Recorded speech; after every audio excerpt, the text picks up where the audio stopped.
राम राम बंधुओं, ज्योतिर्लोक में आपका हार्दिक स्वागत है। शिव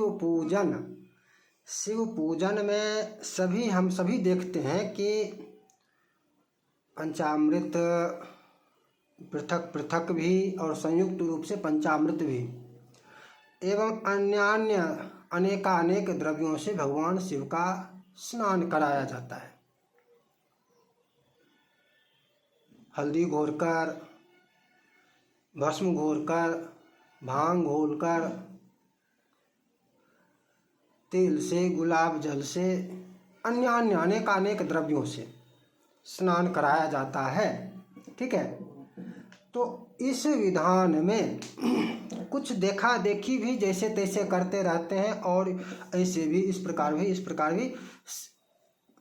किसी भी प्रकार से चले। सब किसी न किसी प्रकार का एक प्रमाण होना चाहिए कि इस विधान में इस प्रकार से है,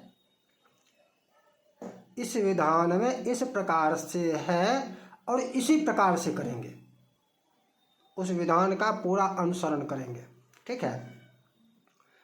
तो अनेक विधानों में अनेक प्रकार से प्राप्त होते हैं कि इस प्रकार से इस करें, और उसमें फिर जो द्रव्य नहीं है उसका प्रयोग कैसे करेंगे। फिर वहाँ पर ये होगा भाई, जहाँ पर आपको विजया स्नान लेना है, जिस विधान में विजया स्नान आपको मिलता है, उसमें आपको दूसरा द्रव्य यदि नहीं मिल रहा है तो फिर उसमें उसका ग्रहण नहीं होगा। कोई एक ही विधान, प्रामाणिक विधान ग्रहण करना होगा। ऐसा नहीं कि इससे भी ये, इससे आपकी पूजा में संकीर्णता हो जाती है, संकरता भी कह सकते हैं। कोई एक प्रामाणिक विधान होना चाहिए भाई, शास्त्र का जो प्रमाण कहता है उस प्रमाण के अनुसार कर रहा हूं। यदि किसी द्वात्रिंशोपचार पूजन में जो जो द्रव्य कहे गए हैं, द्वात्रिंशोपचार पूजन करना है तो उस विधि के अनुसार उन द्रव्यों से स्नान कराएंगे। ठीक है। इसी तरह और भी उपचार होते हैं, तो उस विधान के अनुसार और जहाँ से ले रहे हैं उसी के अनुसार सभी द्रव्यों का प्रयोग करेंगे। इसमें एक विशेष विषय जो है द्वादश स्नान, द्वादश द्रव्यों से भगवान शिव का स्नपन करना। अब ये स्नपन है वो अभिषेक इसको भी कह सकते हैं, इसको भी, ऐसा नहीं कि अभिषेक इसको नहीं कह सकते हैं। वो रुद्राष्टाध्यायी का पाठ करते हुए जो अभिषेक करते हैं वो एक विशेषता है, वो एक ही द्रव्य से होगा, चाहे जिस किसी द्रव्य से करें। और उसमें भी यदि अनेकों द्रव्य से आवृत्ति पूर्वक करना है तो अनेकों द्रव्यों से भी पृथक पृथक कर सकते हैं। स्नान में द्वादश स्नान को विशेष महत्व दिया गया है। द्वादश द्रव्यों से भगवान शिव का स्नपन, यहाँ पर वो उसी प्रकार से जैसे पंचामृत देते हैं, दूध देते हैं, दही देते हैं, घी इत्यादि अन्य अनेकों द्रव्य से जो अभिषेक करते हैं, स्नान कराते हैं, ऐसे इसी प्रकार से समझ में आएगा। तो इसमें 12 वस्तुओं का एक विशेष क्रम सहित वर्णन मिलता है। इस प्रमाण का मूल तो अभी ज्ञात नहीं है, लेकिन वही ब्रह्मसूत्रम समूह जिसका नाम लेता हूँ मैं बार बार, उसमें ये प्रमाण विगत वर्ष भी मिला था, पुनः मिला है, और ये चर्चा आप लोगों तक प्रेषित करने का प्रयास मैं कर रहा हूँ कि ये करना ही है तो किसी प्रमाण के आधार से करें, और उसका क्रम क्या है, ये नहीं कि पहले ये क्या, कैसे, कहीं कुछ, उसका क्रम भी निर्धारित है और द्रव्य भी निर्धारित है। द्वादश, शिव का द्वादश स्नान क्या है। प्रथमम गंध तैलम च, लिखना हो तो लिख लीजिए। वैसे लिख कर मैं डिस्क्रिप्शन बॉक्स में भी देने का प्रयास करूंगा कि उसमें लिख कर दे दिया जाए। प्रथमम गंध तैलम च, द्वितीयम पंचगव्यकम, पंचामृतम तृतीयम स्यात्, घृतस्नानम चतुर्थकम, पंचमं पयसा स्नानम, दधिस्नानम च षष्ठकम, सप्तमं मधुना स्नानम, इक्षुसार चाष्टमं, नवमं फलसारं च, दशमं नारिकेलजं, एकादशम गंधतोयम द्वादशम जलमुच्यते। यहाँ पर एक और आपको नारिकेल का भी प्रमाण मिल रहा है। 11वें क्रम में नारिकेल जम है, नारियल का जल। ये भी प्रश्न उठता रहता है, इससे संबंधित चर्चा भी की गई है कि नारियल का जल भगवान शिव को चढ़ेगा या नहीं चढ़ेगा। तो नारियल का प्रमाण यहाँ भी आपको प्राप्त हो रहा है। अब समझिए, प्रथमम गंध तैलम च। गंध तैलम कहें तो एक अर्थ तो सुगंधित तेल भी मिलता है, सुगंधित तेल होता है, और दूसरा अर्थ चंदना चंदन तेल मिश्रित उबटन भी होता है। यहाँ पर मुख्य भाव उबटन है, मुख्य भाव उबटन है। यद्यपि सुगंधित तेल भी लेते हैं तो लीजिए। तो प्रथम स्नान उबटन या सुगंधित तेल, जो सुगंधित तेल ही इसका अर्थ ले तो ले। वैसे गंध और तैलम, इन दोनों से प्रतीत यही होता है कि चंदन हल्दी इत्यादि द्रव्यों में तेल मिलाकर उबटन जो बनता है वो उबटन। तो यहाँ कहेंगे कि प्रथमम उद्वर्तनम होना चाहिए था। गंध तैलम है तो तेल ही होगा, और गंध है तो सुगंधित तेल होगा। तो ठीक है, सुगंधित तेल ही सही, सुगंधित तेल ही लीजिए।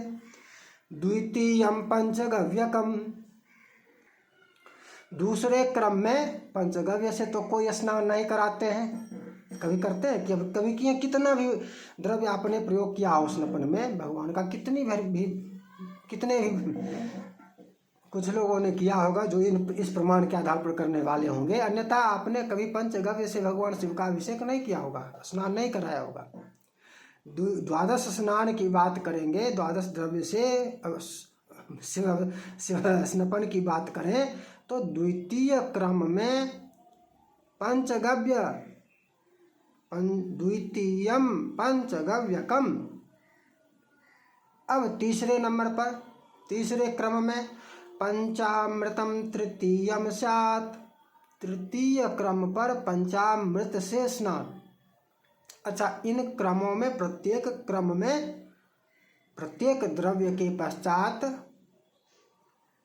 शुद्धोदक स्नान भी होना ही चाहिए और हस्तक प्रक्षालन भी होना ही चाहिए, ये भी समझ लीजिएगा।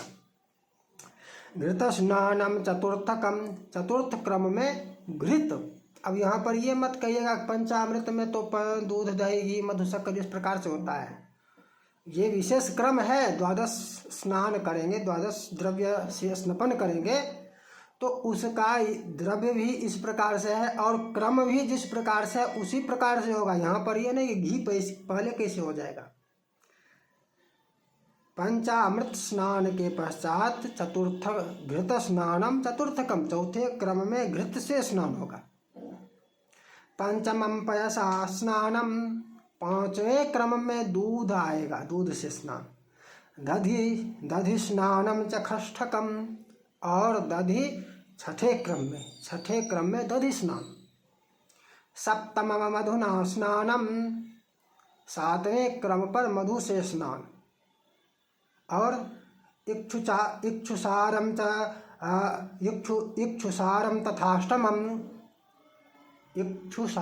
तथाष्टमम। अब यहाँ इक्षुसार का तात्पर्य शर्करा होगा।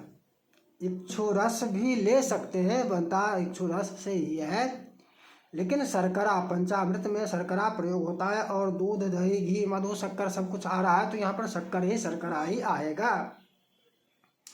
नवमम फल सारम च, नवें क्रम पर फलों का रस, अनेकानेक फलों के रस से कर सकते हैं। दसमम नारिकेलजम, और 10वें क्रम पर नारियल के रस से, नारियल के पानी से, नारियल के जल से। एकादशम गंधतोयम, 11वें क्रम पर सुगंधित जल, गंधतोयम, गुलाब जल भी जिसको कहते हैं, अनेकानेक प्रकार के द्रव्य। गंधतोयम, सुगंधित चंदन मिश्रित द्रव्य भी कह सकते हैं, जल भी कह सकते हैं, सुगंधित जल। द्वादशम जलमुच्यते, और 12वें क्रम में शुद्ध जल से, मतलब यहाँ पर शुद्धोदक स्नान, ये भी एक क्रम में आ गया। अंतिम में जो शुद्धोदक होगा वो विशेष स्नान होगा। मध्य में स्नानांते, दधि स्नानांते, पय स्नानांते इत्यादि इस प्रकार से, और अंत में शुद्धोदकम, ये वहाँ पर किसी के अंत में नहीं कि घृत स्नानांते, नारिकेलोदक स्नानांते शुद्धोदकम, वहाँ पर यह नहीं होगा। वहाँ पर शुद्धोदक स्नानम, शुद्ध वाला, सर्व शुद्ध वालो, ये शुद्धोदक स्नान, द्वादशम जलमुच्यते, जल स्नान जो है ये अंतिम क्रम में जल से स्नान होगा। तो इस प्रकार से 12 द्रव्य मिलते हैं और 12 द्रव्यों से स्नान का ये क्रम भी है। ऐसा नहीं कि 12 द्रव्य से करेंगे तो 12 द्रव्यों का क्रम कुछ भी रख लें, नहीं, क्रम भी इसी वक्त रखना होगा। और इस प्रकार से जब ये 12 द्रव्यों से स्नान यदि करना है, करेंगे, तो यहाँ पर फिर ये भस्म स्नान, विजया स्नान, ये सब फिर इसमें नहीं घुसेगा, इसका भी ध्यान रखिएगा। भस्म धारण करेंगे, भस्म स्नानोपरांत भस्म धारण करेंगे, विजया अर्पण किया जाएगा भक्षण के लिए, विजया स्नान फिर यहाँ पर नहीं होगा। इसी प्रकार से अनेक अन्य जो किए जाते हैं वो 12 द्रव्य प्रयोग एक प्रमाण से है, ठीक है। इसका करेंगे तो इसी के अनुसार करेंगे, ना कि फिर इसमें कुछ और घुसा देंगे, क्रम को उलट पलट कर देंगे, तो नहीं, इसी क्रम से होगा। क्रम भी यही रहेगा, द्रव्य भी यही रहेगा। और शुद्ध जल से स्नान हो गया तो फिर हो गया, वस्त्र पड़ेगा। ये नहीं कि भस्म स्नान हो गया, विजया स्नान होगा, फिर तो 13, 14 इस प्रकार से बढ़ता जाएगा। उसका प्रमाण चाहिए ना कि 14 चतुर्दश द्रव्य स्नान, वो उस प्रमाण से करेंगे ना। 21 द्रव्यों से भी कर सकते हैं, उसका प्रमाण चाहिए ना कि 21 द्रव्यों से स्नान करेंगे, इसका यह प्रमाण है, यह क्रम है, तब न करेंगे। तो ये इस शिव रुद्राभिषेक में 12 स्नान की विशेष चर्चा थी। उससे शिव पूजन से संबंधित और भी अनेकानेक चर्चाएं की गई है, जो आप पीछे जाकर शिव पूजन प्लेलिस्ट आपको मिलेगा, प्लेलिस्ट में जाकर बहुत सारी चर्चा देख सकते हैं। पुनः मिलेंगे नई चर्चा के साथ। जय जय श्री राधे।